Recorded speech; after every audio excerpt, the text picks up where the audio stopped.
President Bola Tinubu has urged African countries to improve the quality of life for people across the continent.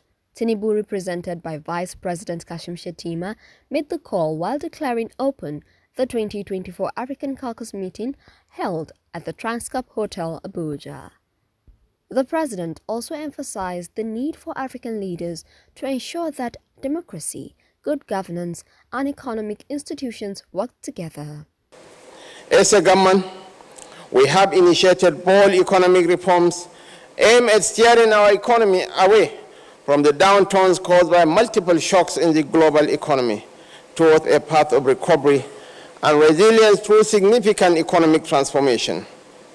Our reform efforts have been strategically focused on fostering fiscal and monetary efficiency, driving sustained long-term economic growth, and catalyzing job creation in alignment with the SDGs priorities.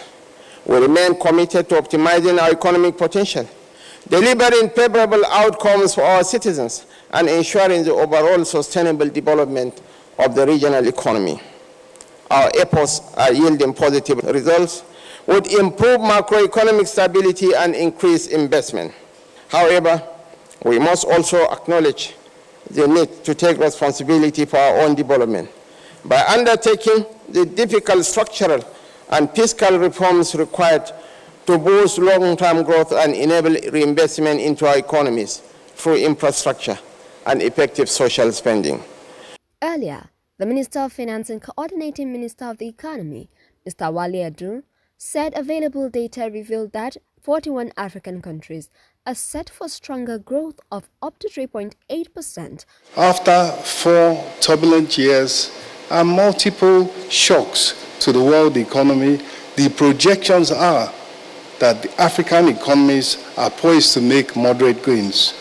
Based on available data, 41 African countries are set for stronger growth, up to 3.8% from about 3.4% in 2023, and rising to 4.3% in 2025. The governor of the Central Bank of Nigeria, Mr. Olayemi Kadusu, emphasized the significance of the meeting.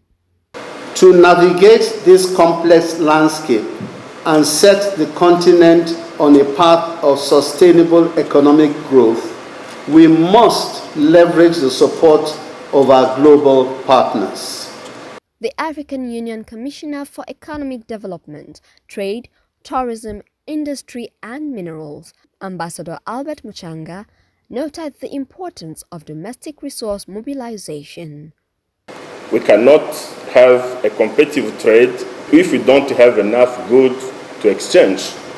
By increasing our production capacity, we should also aim at continuing adding value to raw materials. This, in turn, will allow us to reduce the export of unprocessed products. Speaking virtually, the Director General of the World Trade Organization, Dr. Okonjo-Iweala, provided a comprehensive analysis of Africa's economic situation and potential. According to UN data for 2021, only 13% of Africa's goods trade was intra-regional, compared to 21% for Southeast Asia, 39% for the US, Mexico and Canada, and 60% for the European Union. The Deputy Secretary General of the United Nations, Amina Mohammed, stressed the importance of trade facilitation, a Pan-African payment and settlement system. Access to our economies must be had to long-term concessional funding.